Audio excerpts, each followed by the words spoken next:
This is a production of WKNO Memphis. Production funding for Behind the Headlines is made possible in part by the WKNO Production Fund, the WKNO Endowment Fund, and by viewers like you. Thank you. Mayor A.C. Wharton on IKEA, pension reform, and more tonight on Behind the Headlines.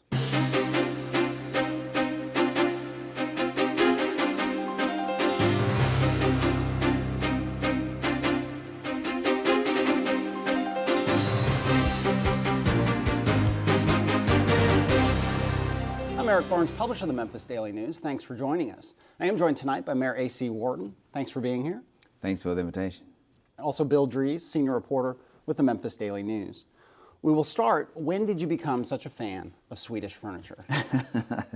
When the folks from IKEA showed up, I became the world's greatest fan. So I guess 6-7 months ago, yeah. I'm the #1 fan. #1 fan. So, in those who haven't heard, it feels like there isn't anyone. I mean, I've heard IKEA being talked about on sports radio. It was probably one of the most popular stories we've had on the website. I had people texting me, is it true? Is it true?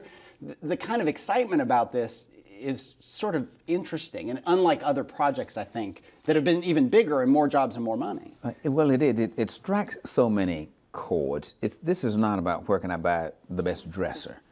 Or closet or whatever. It's a new mindset, which is just as rewarding to me as the actual dollars. They know what the niche is out there. They see the coming markets, the millennials, those who are willing to do things different. It's innovation, and that's what Memphis is all about, as I've said. Just some of the basics on it. It's about a $70 million investment that they're making. Between $65 and $70 million. 300,000 square feet out near the Wolf Chase area. It is huge, and by the way, that's one of their smaller stores. Yeah. That's one of the things that's so important about it. This will be the prototype for the smaller store. This is the first market of this size that they've gone into. We're not as large as the other markets that they have, but they saw something here that perhaps we don't see internally. And this will be the lead store in terms of the smaller stores. And roughly how many jobs are we talking about? About 225 jobs. Okay. And I want to say these are what we call fully loaded jobs, a 40% benefit package. Of course, it'll be, at peak times, it'll be more than 225. Yeah. This then gets into, there'll be some sort of pilot request, a tax incentive request. Is that correct? Do we know the scope of that yet? I believe, I have not reviewed that, but it's going to be in the scope of maybe an 11-year pilot, which I think will save them somewhere between $11 and $12 million. Right. And then we get into the debate about, and we've talked about a lot this year because there have been so many projects we've talked about with you before.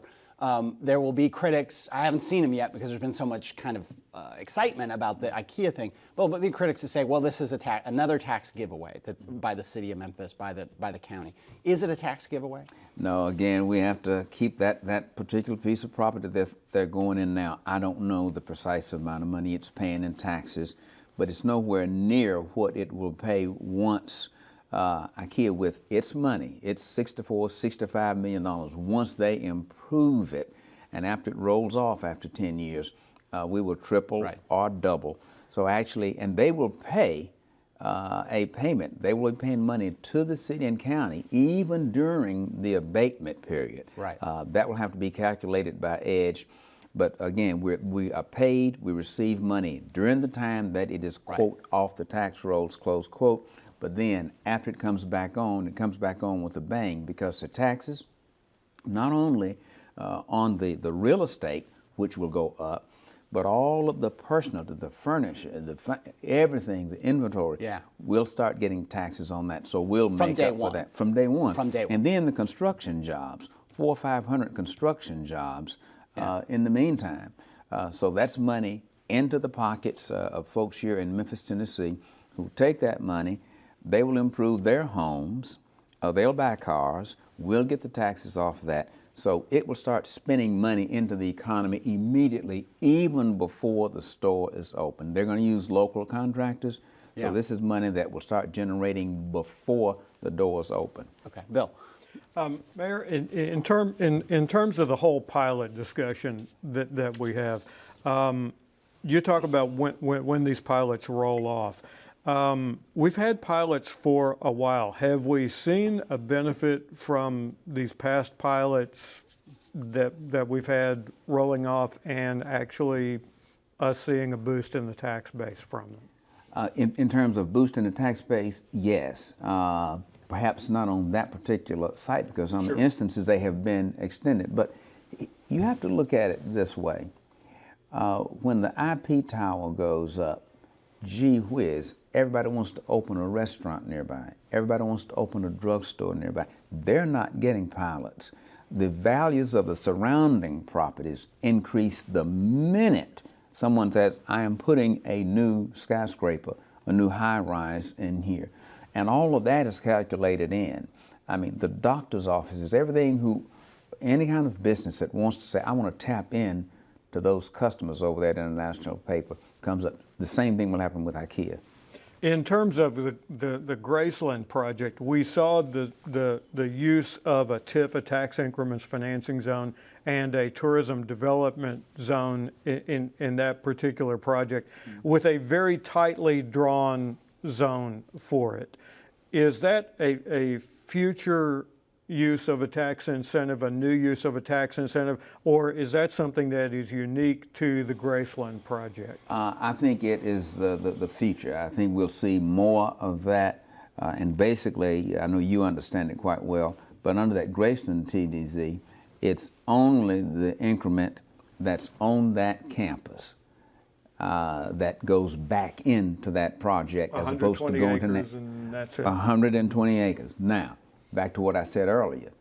When someone who sees that hotel there and they decide they want to open a restaurant, clothing store, whatever, it does not abate those taxes at all. They come right to us.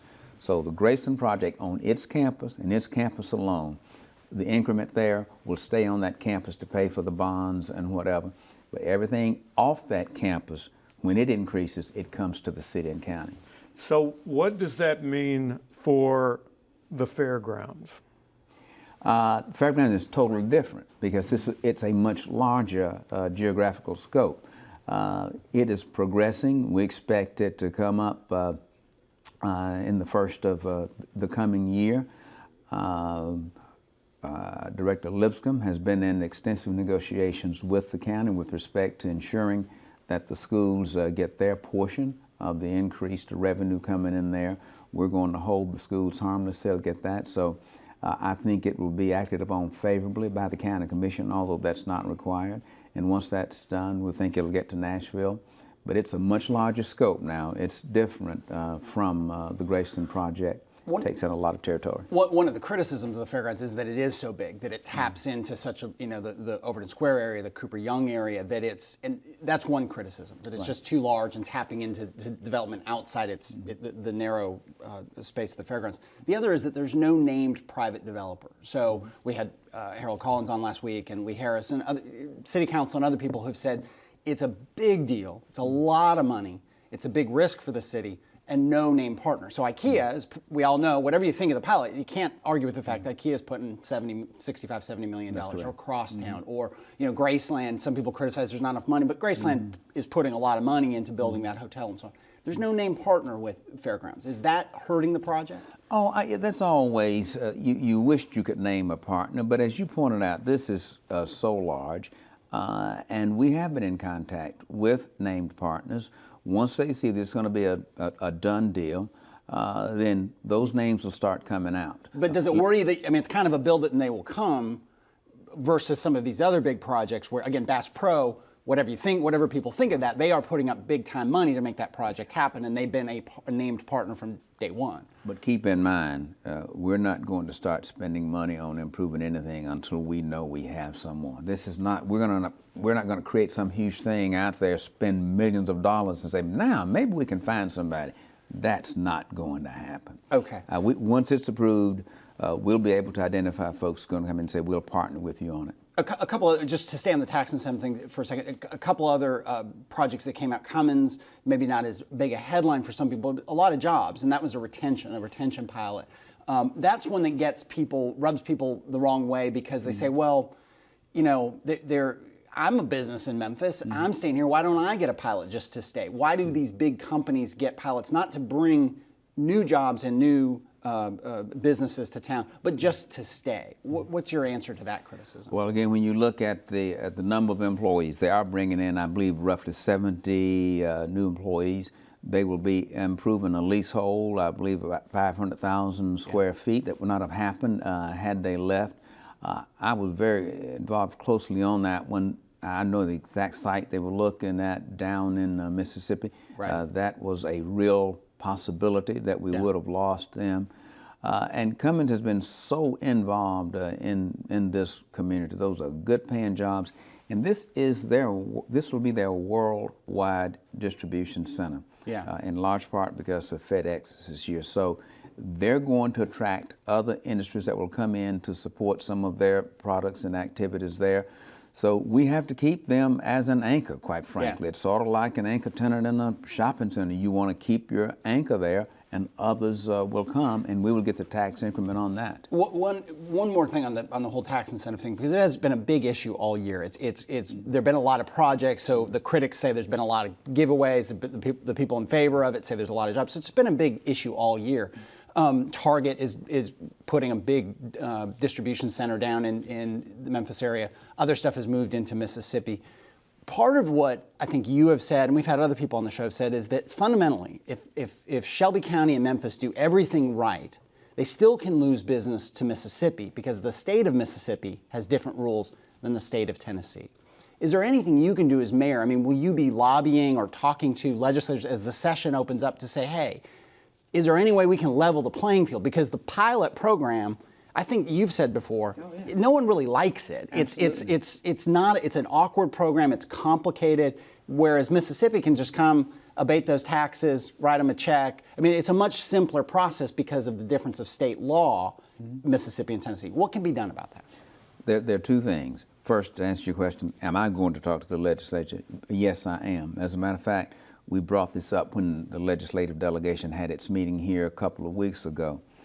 What I'd like to see the state legislature do is to say that in these border cities and counties, and I want to approach it on a statewide basis because Hamilton County has the same issue. Right. The Tri-Cities area. Yeah. Knoxville, not so much because you have to go beyond that to Johnson City, Bristol, Kingsport, those areas over there. Montgomery County on the north near Kentucky there. So what I want to do is to get all of those cities and counties who are in the same area and say, look, let's come up with a law that states if the folks in those cities and towns approve a certain incentive that will allow them to go head to head with the out-of-state folks, then so be it. And it will give us some flexibility, which we do not have now. Yeah. One other thing that we can use to level the playing field is do more for our workforce. And this is why we rolled out the Greater Memphis Alliance for a Competitive Workforce, brought in Dr. Fenner from Mid-South Community College. With the number of people we have here who are in that broad area for employees, if we improve their skill set, we can become one of the most competitive regions in the country. If you look at that demographic, 18 to 35, we have one of the largest groups in that area. We haven't trained them though. They don't have the skill set. We can improve our competitive ability if we work on that, and those are two things we're going to do. Yeah. Bill? In terms of workforce investment, workforce training, we've written about this to some extent, but I think people are still largely unaware of what a close call we had when we got Electrolux and when we got City Brewing. We landed those big economic development plums, and we came close to losing them because of the lack of the ability to sort out a workforce and find the kind of labor they were looking for. That's correct, and that's not lost on the scouts who look at certain areas. One is what kind of workforce, and this is one of the most difficult challenges we have, because folks in Memphis say, now we want all of these jobs to come from the city of Memphis or Shelby County. I wish we could say that. But you're not going to get any major employer to come in and say, I'll get all of my employees from one spot. They want a big pond in which to fish, whether it's in Arkansas. But if we get our workforce in order, we will be able to say, hey, you got them right here in Memphis. You don't have to go to Arkansas or Mississippi. Segueing over to pensions, it's been a big fight this whole year. Sometimes this whole tax incentive pilot thing has come into it because you and others have been criticized and say, well, you're giving away all this money to companies, and then big tax giveaways, and then you're cutting the benefits of hardworking firefighters, police officers, EMTs. Where are we right now? The City Council just voted on a change to the pension plan. Are you happy with where we've landed on this? This is progress. Yes, I'm happy. Did I want more? Yes. But look, this is progress. This is not being played out only in Memphis. You ought to look all over this country. Every city has either been through this, they're in it, or they're getting ready to go into it. Davidson County, everybody looks, oh, Nashville's just heaven. Look, they got the biggest fight going on OPEB up there. Hamilton County just went through this. Right. We are light years as a result of the favorable action by the council. We are light years ahead of where we would have been had we not taken this action. And let me say this, it's going to resonate quite well with the bonding agencies because we have taken that first step toward containing our unfulfilled obligations at $551 million. It's not at all rare to have an unfunded liability out there. Cities have that, states have that. What we've done now that other cities and states have not done is we've basically said it's there, but guess what? It's not getting any larger, and over the years it's going to start to shrink. That's what causes the rating agencies. It's that trajectory, right? That you don't have to have all the money in the bank right now. It's kind of like a mortgage. You don't have to be able to pay off your mortgage tomorrow to be in good standing with your bank, but you've got to be on a trajectory where you can sustain it. And we are now on that trajectory. There's predictability there as to what we're going to pay in each, and we'll meet the state 5-year mandate. But between the pensions and the changes to health insurance benefits earlier in the year, it's a lot of pain for the employees. It's a big hit. And let me say this, let me slow down on this. I understand fully that the employees of the city of Memphis have done what most employees have not done. 4.6, 2 years in a row, $16 million a year. The employees have paid their fair share of helping to bail the city out. They didn't cause the problem. We all know the recession hit, so this is not about blame. And I understand that fully. Not getting raises in 4 years, healthcare costs increasing, the employees have really taken a hit. This is why I will never be dismissive of them. I was at a funeral visitation recently. 2 employees came up, 2 retirees. We had a nice discussion. I told them I understood, so I understand that fully. And I will say this, as a result of what we've done, we will soon have our ability to go back to giving cost of living increases, raises, at least a bonus or whatever. But in years past, here recently, every dollar we got was going into the insurance or the pension. We couldn't think in terms of doing more things for the employees. One of the criticisms, the union certainly brought this up, but we'll focus on the police for a second, because you talk about economic development, you talk about changing Memphis and so on. One issue is crime, and the administration is putting a big burden on police officers. A big part of what most of the city budget really is people, and a big part of that is police. Has it hurt the readiness or effectiveness of the police department? Has it hurt retention or hiring that these benefits have been cut? Let me say, it would be intellectually dishonest to say it has not placed a strain. It has. There's been overtime. There's been call after call after call.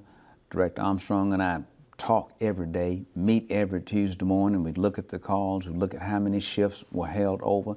So yes, it has placed a strain on it. Yet, the police officers have managed to get the job done. That's the bottom line. Now, can we go on like this forever? Absolutely not. Out of the class of 100 or so that we brought in, we're now down to about 41 or so. They'll finish up in February.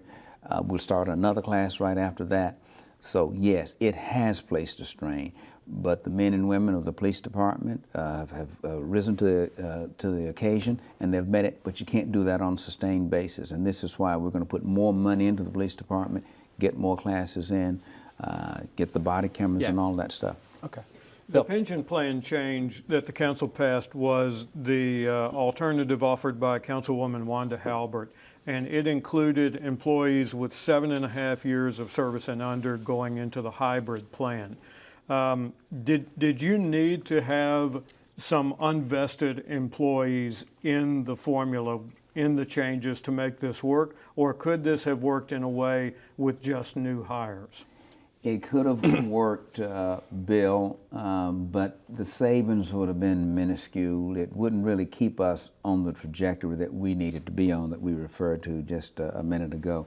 Under the plan that was passed, Councilwoman Halbert's compromise plan, will save just under $6 million a year. Under my hybrid plan, it would have been roughly $10 million a year.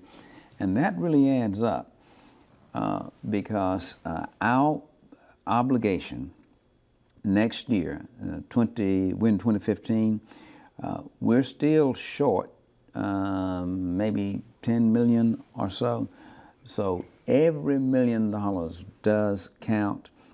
So yes, we had to have some unvested in there to really keep us on the trajectory that we're on. And in the budget discussions leading up to the council's budget vote this past spring, they cut approximately $12 million, I believe. And as I understand it, that went into a fund at some point. Will that go toward the ARC? Yes, it will. And that's one of the things. Listen, there's a lot of misery in this, but Memphis has done some things that other cities have not done. We grabbed two of the biggest threats to financial stability and tackled them at one time. One, the OPEB.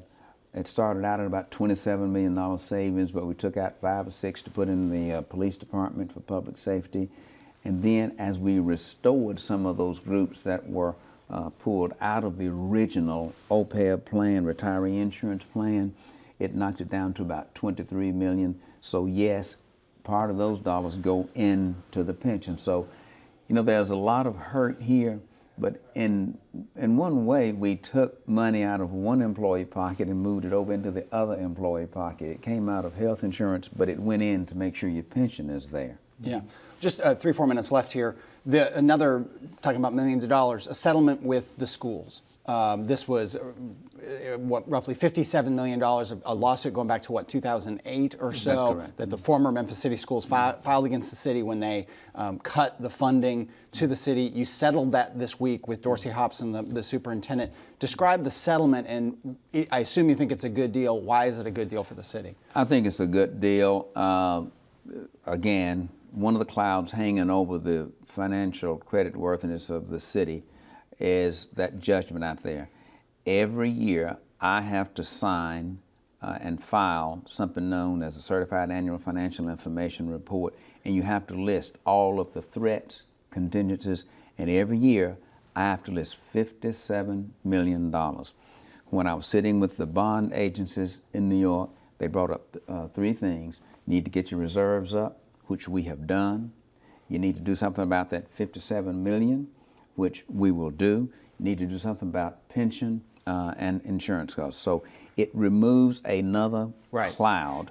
In the terms of, and I'm sorry to cut you off, but the terms of, it's not a $57 million payment. It's some money up front and then the rest over 12 years. Is that That's correct? That's correct. Your cash money is around probably $33 million. We'll have police officers in the schools get credit for that. That's about $2.6 million and other, paying down some bond debt. Yeah, Bill. And the council got the notice of this the same day as the IKEA announcement. That was a big day for you. But the way the letter from you was worded, there was some doubt. Does the council have to approve this settlement? We have to amend the budget. Under the city charter, I have exclusive authority to reach a settlement. Now, if I had the money in a desk drawer up there, I would not have to go to the council. Right. But there's nothing in the budget as approved that said settlement of school lawsuit, certain amount of money. So I'll go to the council, and I hope I'll ask their approval to raise that money. Has there been any discussion since Tuesday with them about possibly changing the terms? Because some of them didn't seem to be too happy about this. Well, let me tell you, the reason we had to do it the way we did, Bill, is I didn't want to take any terms to the council until the school system had said, this is what we will take. I didn't want to get into, I've got the lawsuit settled. Well, what's the terms, Mayor? It's this, only to find out that the school board balked. So Superintendent Hobson and I said, look, Superintendent, take it to your board, approve it, and then we will go to council. We did just that. It had not been approved. It was going to the board that very night. Yes. And we were communicating by text and phone. The minute he sent me a text that approved, I said, give it to the council right now so they'll know this is definite, and we'll take it from there. Just not enough time to talk about a serious issue, but there's some more money going towards the rape kit backlog. Can you update us on the status of the rape kit backlog and where that stands? Yes, they're gradually coming down. I don't have the exact number, but through a combination of local funds and funds that we'll get from other sources, we're going to get those kits done, and we'll have the money, and we won't have to raise taxes. All right. Thank you for being here. Have a great Christmas. Thank you, Eric. Thank you, Bill. Thank you for joining us. Join us again next week. Good night.